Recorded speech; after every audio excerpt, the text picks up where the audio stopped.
We're here at the Something to Talk About through the Bainbridge Island Senior Community Center, and it is, I just want to let you know, if you're not a member, it's only $20 a year, and you can sign up for wonderful activities and, social outreach and events. So please consider joining us. Today is my express pleasure to a person I consider a friend, is Kimmy Kaneshita. She is a trustee with the Bloedel Reserve, and she is also heads the IDEA committee, which is Inclusion, Diversity, Equity, and Accessibility. And that's what we're going to talk about today. So, we all love our beautiful Bloedel Reserve. And tell us what you're doing, Kimmy. Okay, well, I'm trying to make myself useful, and all my life I've been sensitive, I guess, to social justice issues. And so when it became clear that there were a lot of things happening around us, and so 2 years ago, when I was named to serve on the board of trustees at Bloedel, I started asking about ways that, at the very least, we could start acknowledging our land as part of the Suquamish. And then in May, shortly after, we all witnessed on on television and media, the excruciating death of George Floyd, and then things it just cracked open for the public how vulnerable a lot of people are, and how so many of us aren't aware of these things. And as American citizens who really believe in our country and its values, this was unacceptable. So all those things kind of merged, and the executive committee at the Bloedel decided that they wanted to form what is the IDEA task force, the Inclusion, Diversity, Equity, and Advisory Task Force, and they asked me to lead it. And while I consider it an honor, I was scared to death, and continue to be fearful of my life and of my. I just come to it with complete humility, knowing I have no really expertise, but what I think you can know about me is that I really care about it, and so I'm willing to learn and keep it in the forefront of an organization such as Bloedel, and also the Senior Center. I'm also a board on the Senior Center. Organizations that I love, that we need to keep focused on this, because we want to be the best that we can be. And I know these two organizations have membership that also believe that. So late last winter, the IDEA Task Force was created, and by July, the charter and their priorities for the task force were outlined. So I just want to state what we thought was our goal, and this is kind of the overarching principle that guides us. The overall commitment of the Inclusion, Diversity, Equity, and Accessibility, or IDEA Task Force, is to create a welcoming climate for staff, trustees, volunteers, and guests that reflects a respect for diverse cultures, backgrounds, ideas, and the fundamental human dignity of all people. The task force will set priorities and provide guidance related to implementation of IDEA within the organization, and is responsible for ensuring continued understanding and progress. Our work must be grounded by racial equity and social justice. So those are kind of words, but really they are inspirational, and hopefully it's short enough that I can keep it in my heart.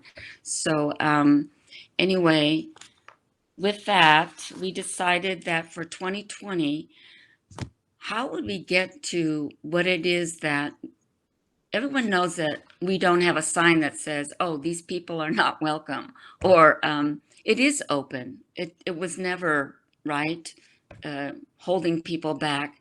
But there's a difference between just being open and being actively out there trying to engage underrepresented communities in our guest population, our volunteer population, our board population, in all of those sectors of the organization.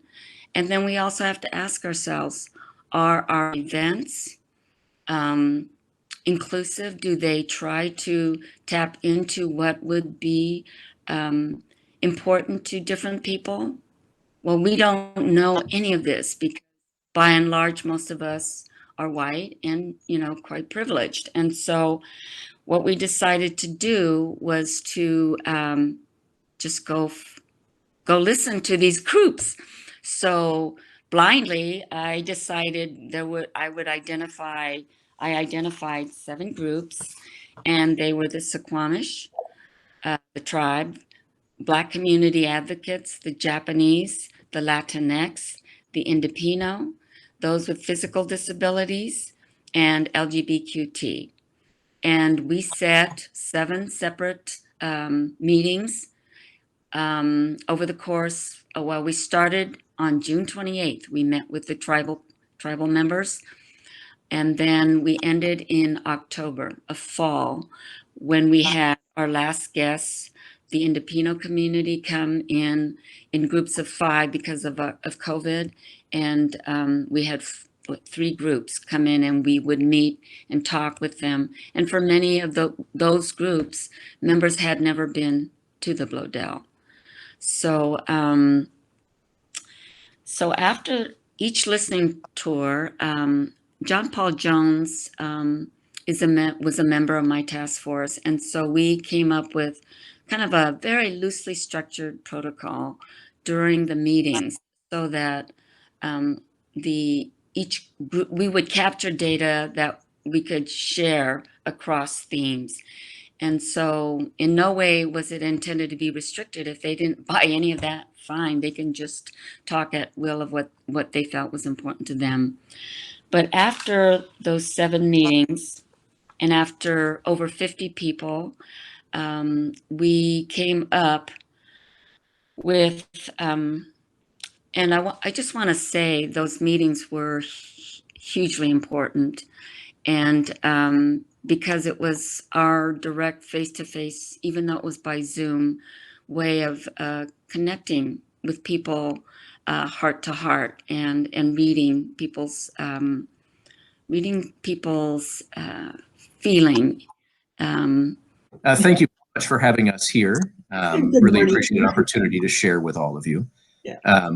Kimmy has been an excellent addition to our Board of Trustees, and since we invited her to join us a couple of years ago, this was something that was of great importance to her as a Bloedel Reserve neighbor and volunteer and guest, and she's been leading up our effort here with the organization. About 10 years ago, we went from being a very, well, I guess the best kept secret on Bainbridge Islands to opening up to the community and really encouraging people to come here. But over the past decade, I think we've realized that there's a big difference between being open and being welcoming.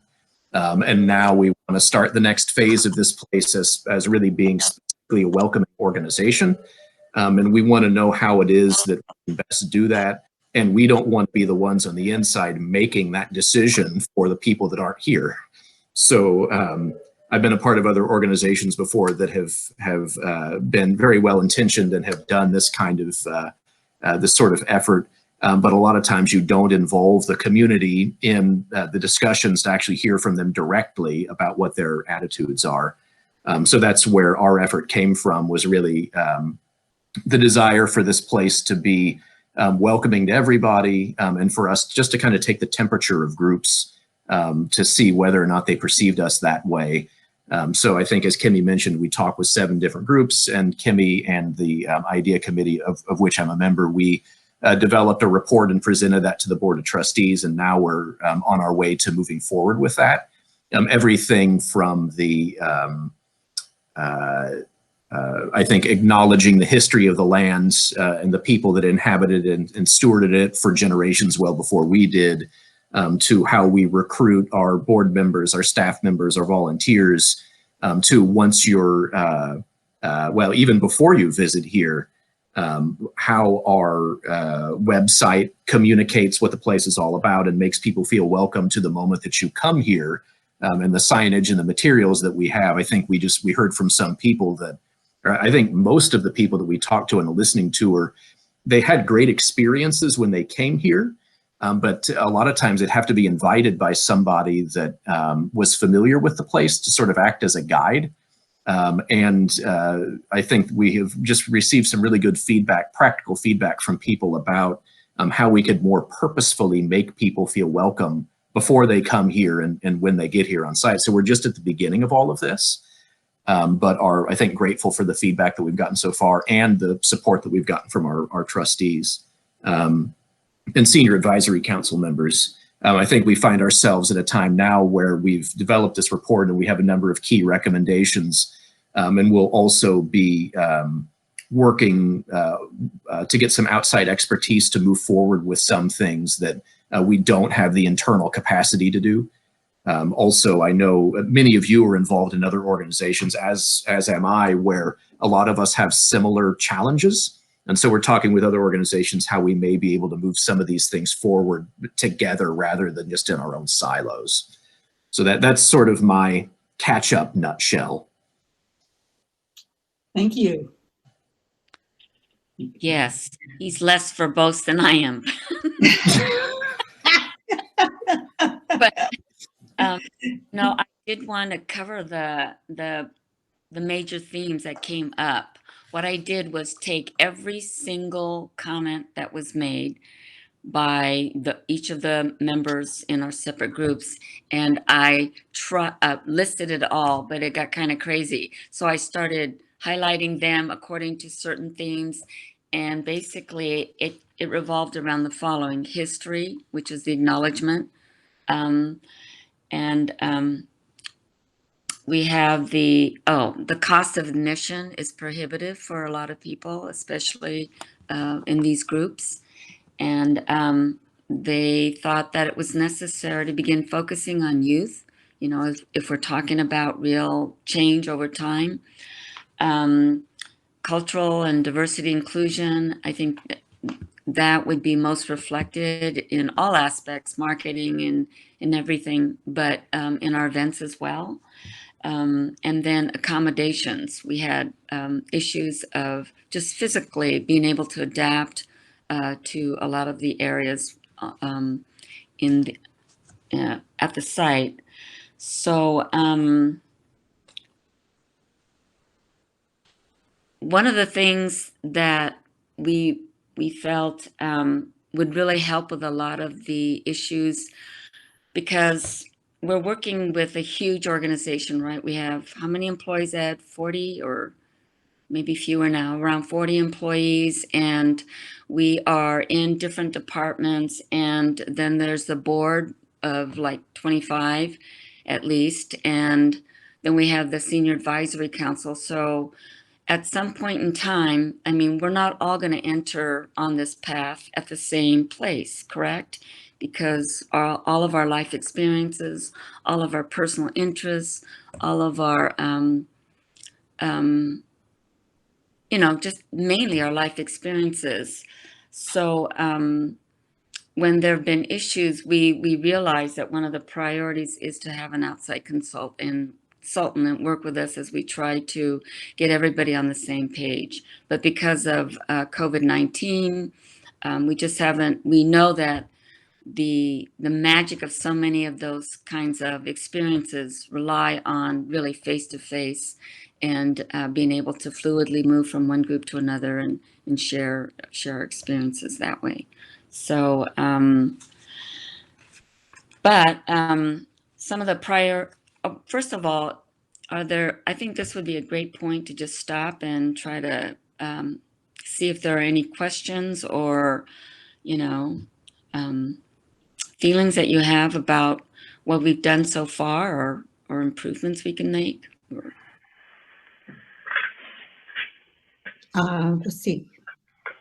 Well, I have a question. One thing that I noticed and I really love is the Strolls for Well-Being at Bloedel. Was that part of the, accessibility and reaching out to the community, the idea committee, or was that another part of the organization? Ed, go ahead. That was another part of the organization, but we definitely see that there's sort of crossover potential with that. Mm-hmm. I think that the connection with nature is something that is, I think it's it should be indivisible from the human experience. And I think the reality is that it's not. The Strolls for Wellbeing program started up as a pilot about 6 years ago. With the idea being that there's an inherent power within nature to improve your mental, physical, spiritual health in all facets. It was a pilot. It worked really well, and that's become a key program of ours over the past several years. And it's a free program, I think, in regards to its relationship to our idea initiative. We have a couple of programs here that we want to be barrier-free, and that one started out that way, and we don't want anybody to have any restriction from participating. So as we move forward and we think about how to infuse idea into our programs, the Strolls is definitely one of them. Another one is our creative residency program. We have, for all intents and purposes, an artist in residence program that's also open to other creative thinkers and scholars. And a lot of the people that we have in here, they're from different cultural backgrounds. And so it provides an excellent platform for us to do cultural programming that's tied to something that's happening here. Just for example, we have Ed Carrier from the Suquamish tribe, a world-renowned weaver, is going to be our artist in residence, I believe, in March. So we have two really good programs, one focused on health and the other focused on creativity that could work very well into this. Oh, exactly. I can see how that's all going to interweave together, the inclusion with wellness and with expressing oneself through artwork and appreciating the artwork too, in the being surrounded by nature's beauty. I mean, that's the whole package. That's beautiful right there. So.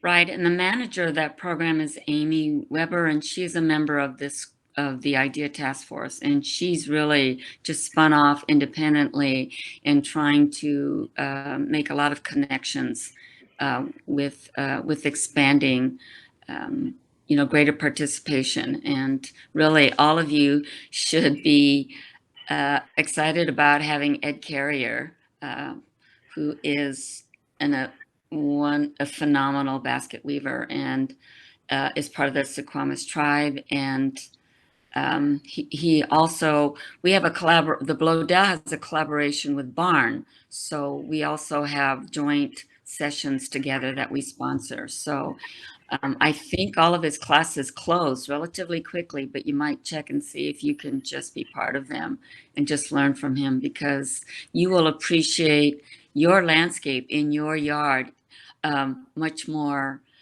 dearly after hearing him talk about how he gathers the things that he includes into his baskets. And he's in his mid-80s and he has Parkinson's. And anyway, he is a treasure that is that we're really proud to have him as our creative resident next month. By the way, they're very competitive spots. I think they had 125 applications for, like 12 positions. So, and Amy has made it a really concerted effort to have it juried by people in that respective field. So if we get a dancer, then we get dancers representing multicultural backgrounds to jury those applications. So even though you see one person represented, to get that one person, it represents a multiple layer of complexity of how that person was selected. So if you're a Bloedel member, or if you're not, just try to get yourself included in participating in those creative residency informational offerings. Also, the cost of admission, I mean, we've done a lot, right, Ed, since all of this started boiling up. The board didn't wait for, things, or the organization or staff didn't wait for, direction, pointed direction. They took what was said as a goal to heart. And so like for the cost of admission, last year, in 2019, we had one gratitude day. Is that right, Ed? We had one official gratitude day. And last year we had two. Well, we had one official gratitude day in 2019, two in 2020, and then we had 2 weeks of free admission last year as a result of when we were shut down for 2.5 months after as part of our phase reopening, we did a week for volunteers to come in and sort of test out the system and help us get it right. And then we thought, really everybody needs access to nature right now, more than ever. So that was one of the first things we did, was just offer 2 weeks of free admission. And I think we had about 4,000 people that came during that time. And lots of people that we hadn't seen for a long time, many that were first-time visitors, and I think the demographics shifted too. So it definitely made us think about how we can make this place closer within reach to folks. So our plan is to have more of those this year and moving ahead. Excellent. And also we're making greater outreach to membership in, our trustees, and also the wider Kitsap Peninsula. Are people telling me to shut up? Okay. No, we're just waving. We're just waving each other, Kimmy. We do have a couple questions though. Let's see. Sheila has her hand up. Hi, Sheila. What do you? Yes. Can you hear me? Hi there, my friend. How are you? It's good to see you there. I see you there almost every single day, so it's wonderful. Kimmy, so how much is the membership? And I used to have a membership, but I haven't had one for a long time now. And so how much is a membership? I'm asking for same for my birthday. And so I'm just wondering how that works. How does my daughter go ahead and get that membership for me? Ed, I'll have you do that. Happy to field that. So we have memberships for 1, 2, 4, and 6 people. We're looking at one.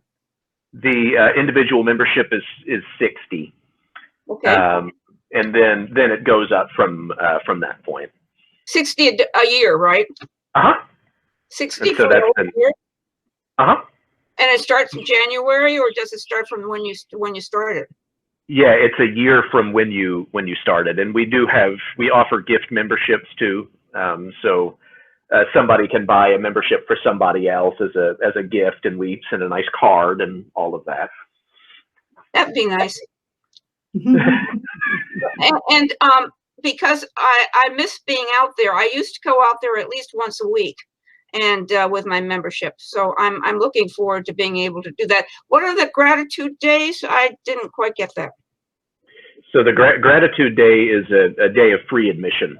The last couple of years we've offered those in October, and it was in the same weekends as what we traditionally refer to as Founders Day, when we first opened up, when the Bloedels opened the place for the public in the middle of October. Now we refer to them as gratitude days for what the community does to keep this place open. And in 2019, what we did is, not only did we offer free admission, but we had demonstrations from all of our staff about what they did and how they did it, and what their roles were. Like the Japanese garden horticulturist taught people how he raked the sand and rock garden, and our trails employees showed people how we built trails and how we cared for different gardens. We had to just keep it really simple last year because of COVID. What we're hoping to do this year, what we're hoping to do moving ahead is to offer more of them, I think, ultimately moving up to one a month. But I think maybe this year we may do 4 or 5 of them. One of the challenges to this is so the admission price is a barrier for people, and we want to try to remove that as much as possible. And the actual cost of admission is about 3 times the price of what we charge people for it. So that's offset by philanthropy and by membership and all of that. So we simultaneously need to be sustainable and be welcoming to everybody. So we hope that those gratitude days could be things that could be offset by corporate sponsorships or foundation support. And I think that accessibility to nature by the community is something that's more and more of interest to funding entities. But it's sort of a fine balancing line to walk. Right. Yes. Thank you. Reed, do you have a question?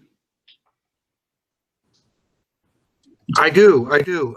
So the Bloedels made their money and purchased a lot of land based on sort of settler mentality of moving into the West and collecting a lot of resources. And I'm just wondering if that has figured into the idea discussions that there's sort of I don't know the intimate stories of them, although I know they were a generous family in many ways.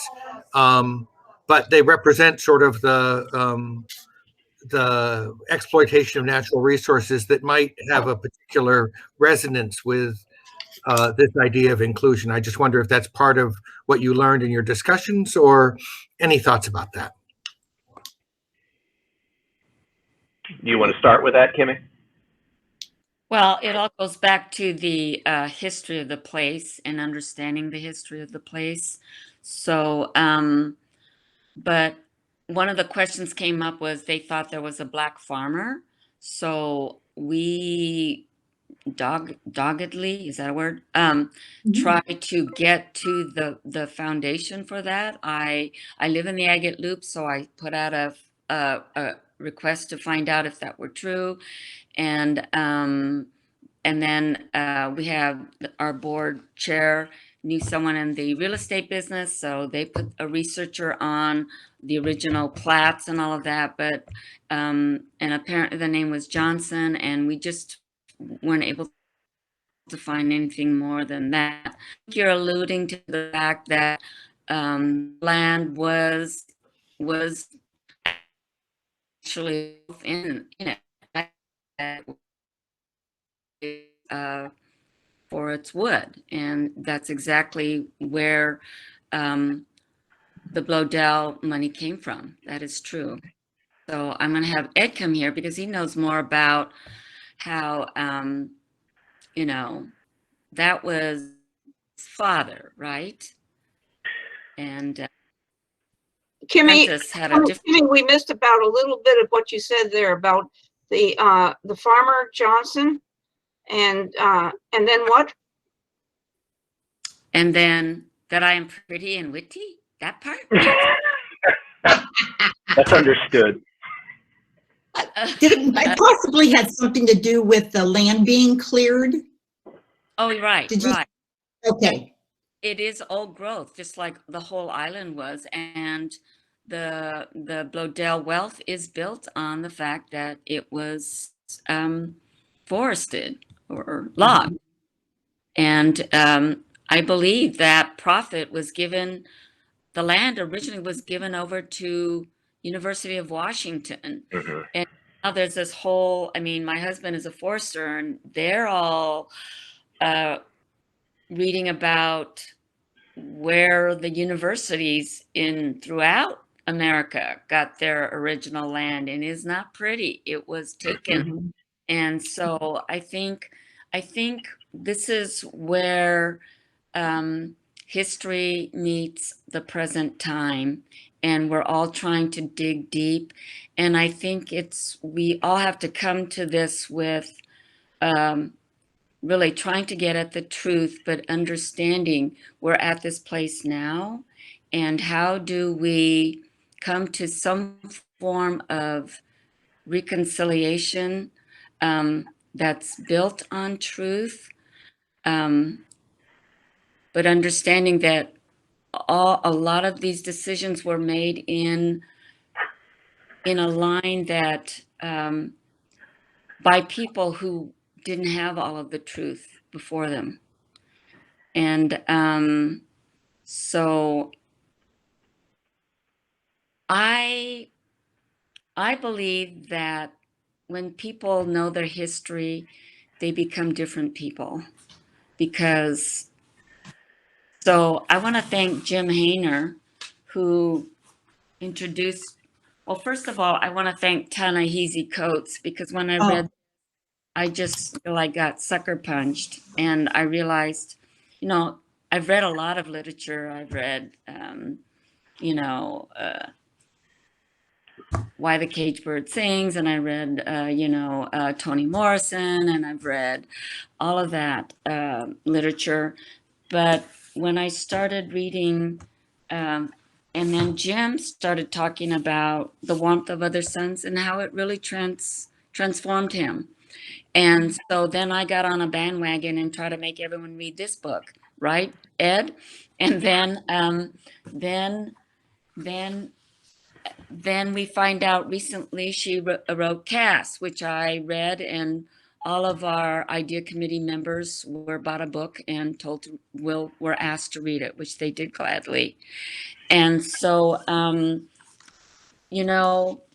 if we read our history, and these are all documented, primary sourced interviews and historical documents. So it's not someone's opinion about what happened. And oftentimes when I get in discussions about race, I'm taken to a certain place in history, like, oh, well, the Civil Rights Act, and then this. But it's even this, The Warmth of Other Suns, wonderful because it covers the diaspora.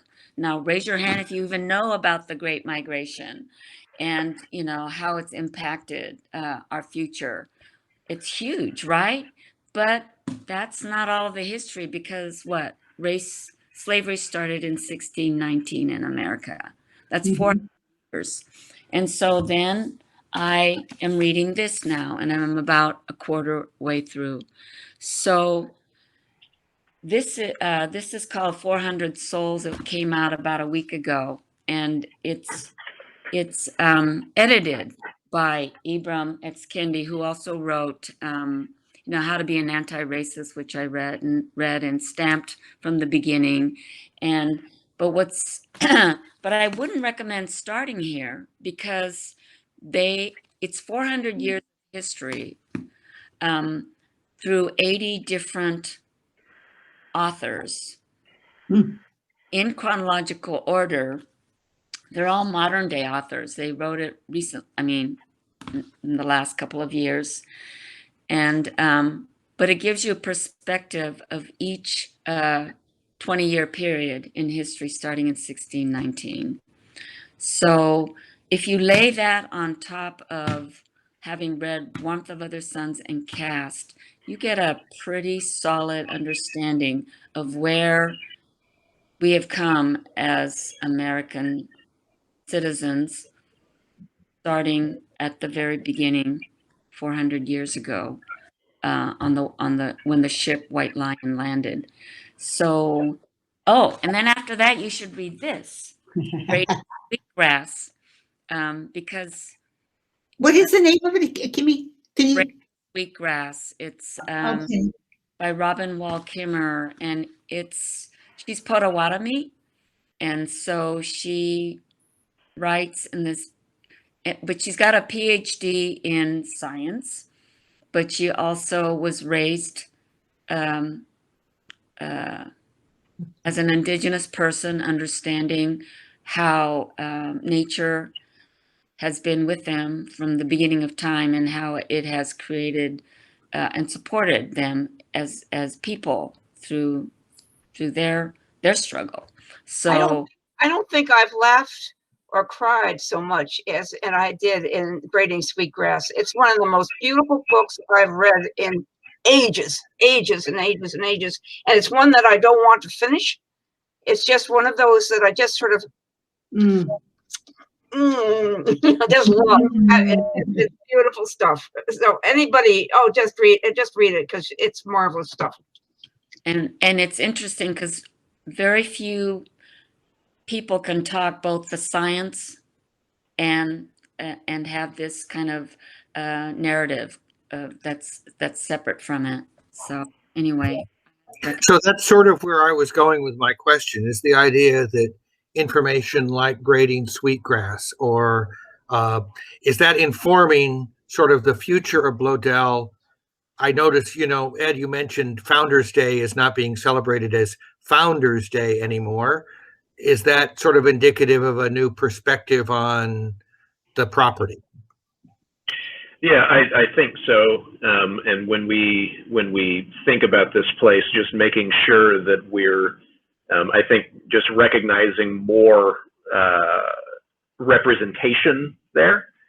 And I think also the history of this place is, it just hasn't been very well communicated. Both the people that literally built the landscapes here, as well as the many people that came before, that needs to be communicated, as does the story of how it's maintained and how it's supported, because it's a huge network. And it's not just a small number of people. And so I think that it's a shift in how we're thinking about it. And so from the few to the many. Mm-hmm. Exactly. Inclusion. Mm-hmm. Yep. More voices, more stories. And it makes a healthier community. Let's face it. Yeah. Representation of everybody together is just, something that we've always should have been working on. But thank goodness we're working on it now. So, yeah. So anyhow, any questions? Any other questions today? Oh, Jim. I'm interested, great presentation, by the way. I'm interested in the Artisan Residence Program. I know in many campuses, people actually live there and work there. Is this a resident program or a non-resident program? It is a resident program. So back in 1992, after we opened up to the public, Mr. Bloedel had had Jim Cutler, the architect on the island, build a small home for him that was really just off in the forest. And you'd never know it was there, but it's just right off of the main path in the forest. And it was built, and so legend goes, Mr. Bloedel stayed in it for a weekend, never stayed in it again. So they were left with this amazing facility, and it just didn't work for him. So my predecessor, our founding executive director, lived there for about 20 years. And then we were left with the building vacant and trying to think about how to best use it. And after using it for nonprofit rentals and a few other things, my wife, I think rightfully said, we're not living on site. And that was good for our family, but much, much better for the community, because it can be put to very good use. And so that's what we're doing with it now, and we have been for 6 years. So it is an residency, and people stay there for 3 to 4 weeks. And while they're here, they have an all-access pass to the place. And they really just get to unplug and connect with whatever it is that they're working on. And the only requirement is that they're a creative thinker that's working on a project that explores the relationship between people and nature. And so right now we have a composer. Next month is a weaver. We've had sculptors, painters, poets, or really any medium that you can think of has been represented. and they're required while they're here to do some community outreach event. And that could be a walk, it could be a lecture, it could be a workshop. And we don't require that people leave, we don't require that they give us anything, like a finished piece of work, but a lot of times people do. And there are just very few opportunities for people to get fully immersed in the creative process. And this is one where they can, but do it very much focused on nature.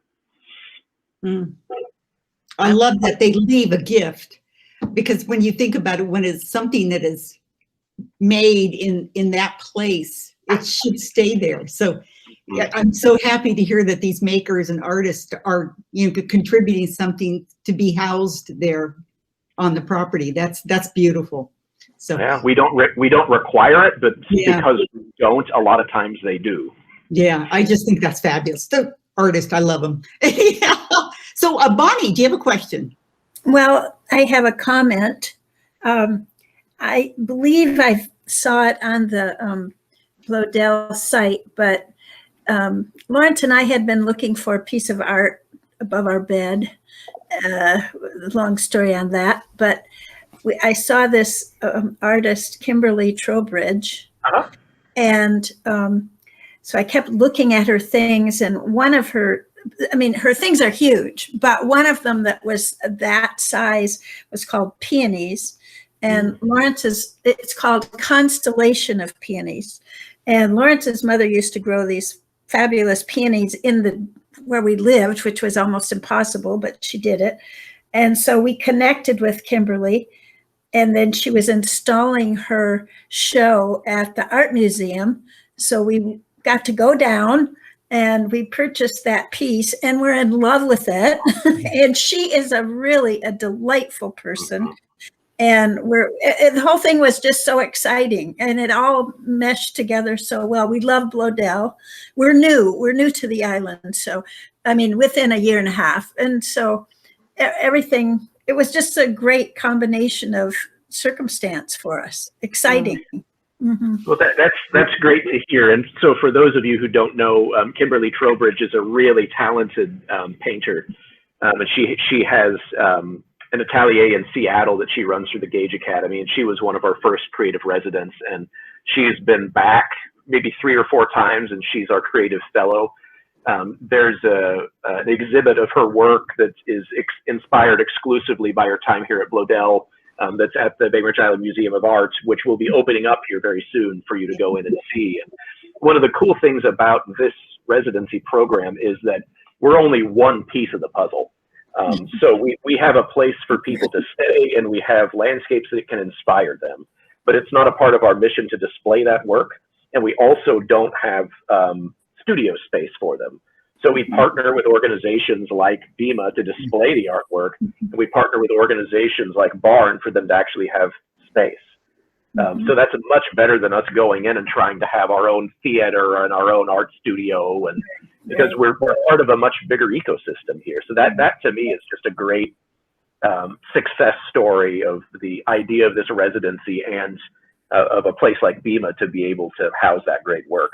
But I'm really happy to hear that. Yeah, it's healthy collaboration. And Yeah, thank you. Oh, Don, you have a question, Don? Yes, I'm wondering if the committee moved at all from the realm of equity into the realm of reparations. Did everybody hear that? Or could you move a little closer to your microphone, Don? Sure.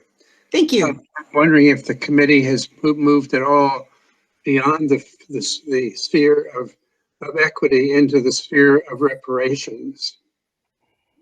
Could you hear me? yes, we heard you. I would say no. I think that's, you know, like reparations that are being talked about now nationally. I think that would be outside our purview, or That's big. Yeah, that hasn't been a part of the conversation to date. Yeah. That certainly is being discussed though in Washington, D.C., which Yeah. I'm, you know. Say again, Karen, I'm sorry. It is being discussed in Washington, D.C. Yes, I'm aware of that, but I'm Yes. wondering just for myself, what my responsibility is personally. What can I do, if anything? Oh, yes, I understand that. Yeah, yeah, I hear you. So good point, Dawn. Good point. Rita, do you have a comment or question? I do. I live close to Bloedel. I'm just off Westport Madison Road, and I've got a membership, and I love going there.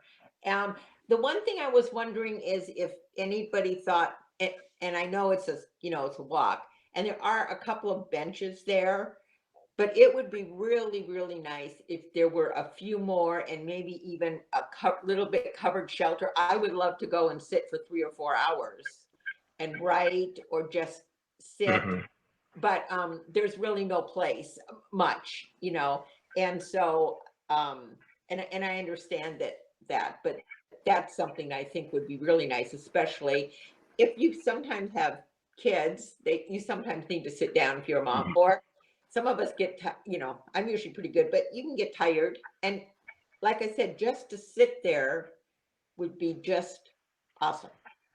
So it's That, just, but and I think it's a really good one. So that's the A in idea. That's a piece of it, is the accessibility piece. So I'd ask for a favor. Next time you're here, if you could just jot down a couple of places that you think could benefit from that, and email it to me and to Kimmy, that would be great. And one of the people that's on our Idea Advisory Council, we're going to take a walk together, and she's in a wheelchair, and she's talked about greater accessibility. So we actually want to get her direct feedback about what could we do to make her experience better here. Right. So we can then go in and think about, which of those things we should prioritize and put in. But I would rather hear it directly from you. Okay. And also, Rita, yeah, you're not the only one that mentioned more benches. We heard from the tribal elders when we had them on site. That was Okay. the first comments. Yeah. And then the other thing I wanted to say is I loved the snowmen that you did at winter. The winter thing was, I think I went twice. Oh, good. And I took my little grandson, and I thought it was just so enchanting. I loved it. I really thought it was something a little different, but it used all the elements that were already there, which is just so cool. One thing too that would be helpful is, and I did put this because a survey came, but is a little better map. One of the days when we were there, my husband uses a walking stick, and I don't know, we got turned around and we ended up walking up this steep service road.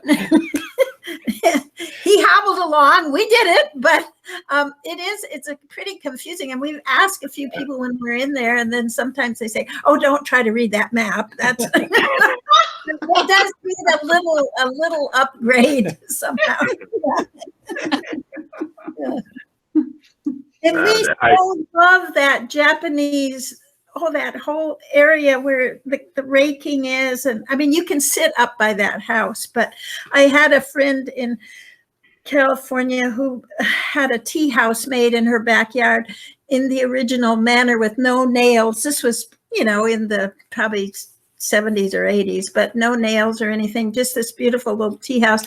And not too long ago, I talked to her and I said, "Oh, Donna, there's a place we just want to take you. It's just so beautiful." Well, she had been here. She'd been to Bloedel. So that was so exciting for us, Yeah. I love the moss garden too. The moss garden is, as Anne Lovejoy says, we should all have lawns of moss and not grass. Yeah.